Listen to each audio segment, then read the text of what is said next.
Alors bonjour et bienvenue dans cette formation. Dans la précédente vidéo, nous avons parlé de la mise en forme conditionnelle. Aujourd'hui, nous allons aborder l'utilisation des filtres automatiques pour trier les données. Alors, qu'est-ce qu'un filtre? Un filtre permet de trier, d'afficher ou de masquer les données en fonction de certains critères. Ils sont très pratiques pour trouver les informations spécifiques dans un grand tableau, classer les données en fonction des catégories ou des valeurs.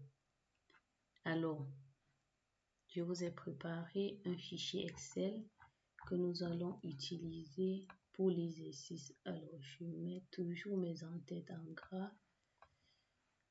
Alors, ici, nous allons activer les filtres et nous allons utiliser les filtres pour obtenir des informations spécifiques. Alors, pour activer le filtre, vous allez dans Accueil, nous y sommes déjà. Et puis, là, vous avez Tri et Filtre. Donc, ici, vous pouvez utiliser les filtres. Alors, ce sont ces petits carrés qui apparaissent, qui sont symboles de filtre. Alors, pour filtrer vos données, vous allez cliquer sur la flèche, cette petite flèche au niveau de la colonne, et vous pouvez ouvrir le menu du filtre. Il est là. Alors, vous pouvez trier vos données du plus petit au plus grand. Vous pouvez trier du plus grand au plus petit. Vous pouvez filtrer par couleur. Vous pouvez aller dans des filtres personnalisés. Donc, vous pouvez écrire vos niveaux de filtre. On va y revenir. Vous avez des filtres numériques, égal à, différents, supérieurs, les 10 premiers, au-dessus de la moyenne, en dessous de la moyenne et les filtres personnalisés. On va prendre un exemple. Pour ce fichier Excel, il s'agit d'un fichier de vente. Alors, vous avez les produits, vous avez les pays, vous avez les quantités, les ventes et les profits. Alors, très rapidement, je veux voir les 10 articles les plus vendus. Alors, en fonction peut-être du profit, en fonction des ventes, je peux directement accéder à cette information à partir des filtres.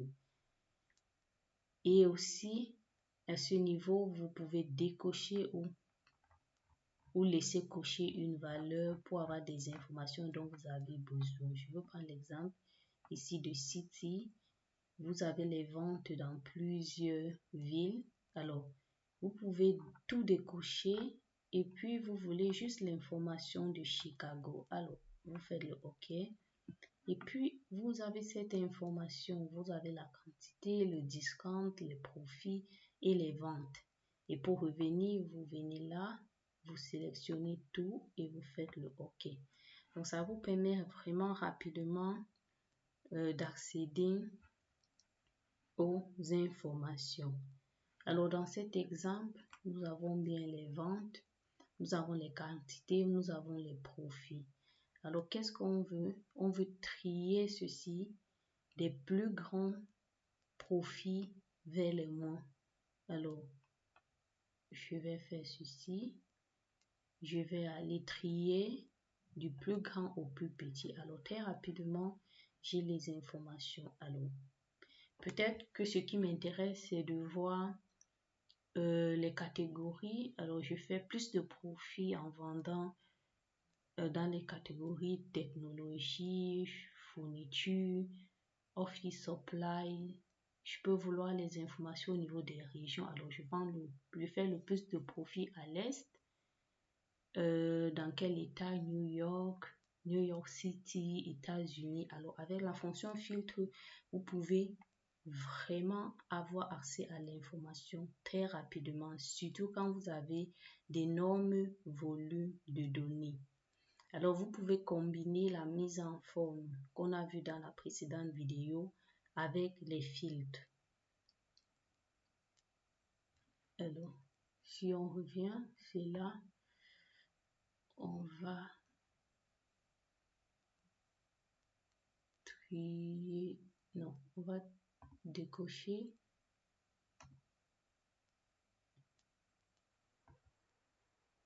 Alors là, c'est du plus petit au plus grand.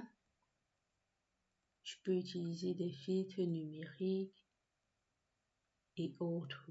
Alors, vous avez vu que je peux trier par couleur. Au niveau du discount, j'ai des tris par couleur avec des tris spécifiques. Si vous avez fait de la mise en forme et que dans vos graphiques, vous avez des couleurs, vous pouvez trier par couleur. Alors, on va revenir, on va faire un petit exemple pour que vous puissiez bien comprendre. On va prendre les quantités. On va faire une mise en forme supérieure à 5. Bon, on va laisser 5. On fait OK. On vient en quantité et on peut trier par couleur. Alors, il nous propose les couleurs. C'est bien celle-ci. On trie et on voit que toutes les cases qui ont ces couleurs sont représentées en premier et les autres viennent par la suite. Donc, ainsi, vous pouvez combiner la mise en forme conditionnelle et les filtres. Alors,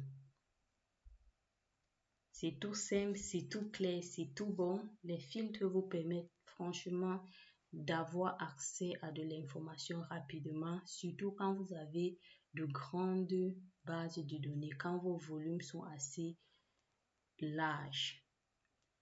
Alors, dans les règles de bonne pratique, il faut limiter la mise en forme conditionnelle à des plages spécifiques pour éviter de surcharger visuellement vos données. Alors, à l'exemple, ce ne serait pas très important ou intuitif de venir faire la mise en forme conditionnelle dans les country, dans les ship mode, dans les orders. Oh, c'est bien logique de faire dans les profits, dans les ventes, parce que c'est rapidement ce qui nous intéresse. Alors, il faut sauvegarder une copie de vos fichiers avant d'appliquer les filtres pour éviter de perdre de vue certaines données. Alors, il faut vraiment d'abord sauvegarder vos données. Donc, pour cela, vous pouvez faire, quand vous n'avez pas encore fait de modifications et tout autre, au niveau de la feuille, vous avez copié et déplacé. Alors, déplacer en dernier et vous faites créer une copie. Alors, vous avez vos données là et puis vous pouvez faire vos filtres, vos mises en forme et tout autre ici, tout en sachant que vos données brutes sont là si jamais vous en avez besoin. Alors, vous pouvez combiner les filtres et la mise en forme conditionnelle pour réaliser des analyses rapides et efficaces. C'est le cas ici au niveau de quantité. Alors, vous pouvez aussi utiliser la mise en forme conditionnelle pour supprimer les doublons.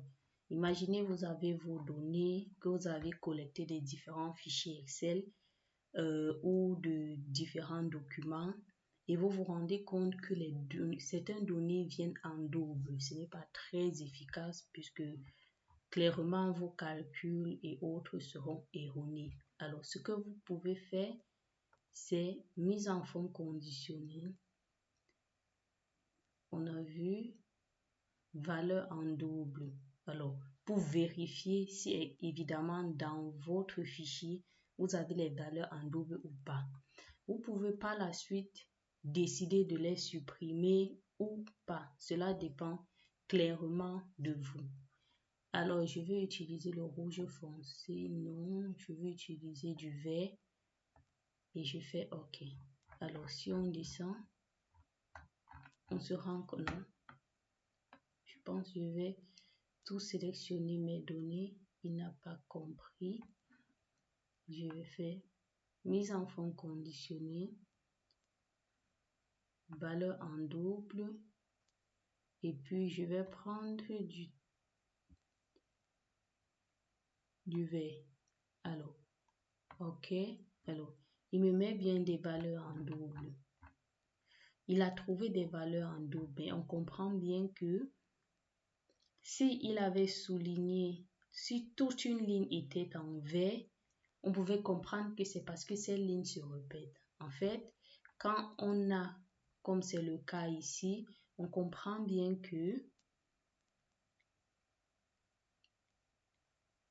l'identifiant n'est pas le même, la date n'est pas la même si le standard, le ship mode est pareil. Alors, je pense que je vais figer ceci pour pouvoir bien faire mon analyse. Alors, figer, affichage, figer, ligne supérieure. Alors, si je descends, vous voyez que la ligne, elle est figée. Donc, vous comprenez que vous pouvez faire plusieurs ventes différentes du même produit. Vous pouvez faire plusieurs ventes différentes dans le même pays. Donc, en clair, vous n'avez pas de valeur double. Donc, une ligne ne se répète pas parce qu'il y a quand même une différence entre chacune. Alors, en résumé, la mise en forme conditionnelle permet de mettre en évidence les tendances, les valeurs spécifiques, soit avec les couleurs, les barres ou les icônes. Les filtres automatiques permettent d'explorer rapidement vos données en masquant ou en triant des informations pertinentes. On a bien vu. Je pense qu'il faut qu'on fasse un exercice très personnalisé. Alors, ici, je peux trier juste par quantité, mais ce que je voudrais, c'est trier avec plusieurs niveaux. Alors, je prends le premier qui est quantité, couleur de cellules. Je vais ajouter un second niveau et puis je vais trier par pays. Alors, je vais prendre le country. Il est là. Valeur de la cellule et de A à Z. Alors, je peux ajouter autant de niveaux que je souhaite. Alors, quand je fais OK, vous voyez que country a été, parce que vous voyez bien la petite l'icône qui apparaît, qui montre que là, il y a une action qui a été menée. Au niveau de quantité, c'est pareil. Vous savez bien qu'il a été trié. On se rend compte qu'il s'agit d'un seul pays, donc je vais modifier. Alors, je vais faire un tri personnalisé. Alors, je le sélectionne, je supprime, je vais ajouter un autre niveau, mais plutôt sur les régions. Alors, région, valeur de la cellule de A à Z. Alors, là, on voit bien que country, lui, il a été supprimé, mais région va de... Non, mais c'est pas possible, ça met West, Central, East et West. Il y a un problème.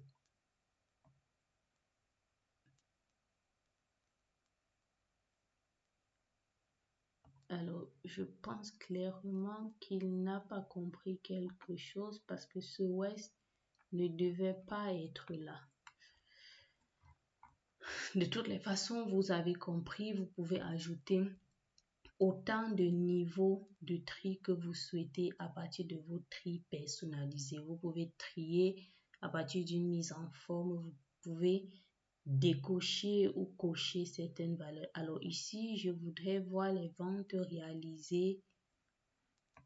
Non, ici, je voudrais voir uniquement les ventes réalisées dans la partie centrale. Je fais OK. Et vous voyez qu'au niveau de région, je n'ai que centrale et j'ai ces informations. Je peux également choisir uniquement au sud. OK. Et j'ai les informations au sud.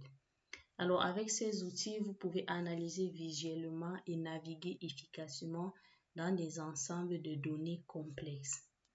Je vous remercie de m'avoir suivi et je vous dis à très bientôt dans une prochaine vidéo. N'hésitez pas d'activer vos cloches de notification pour ne rien manquer des vidéos prochaines. Merci.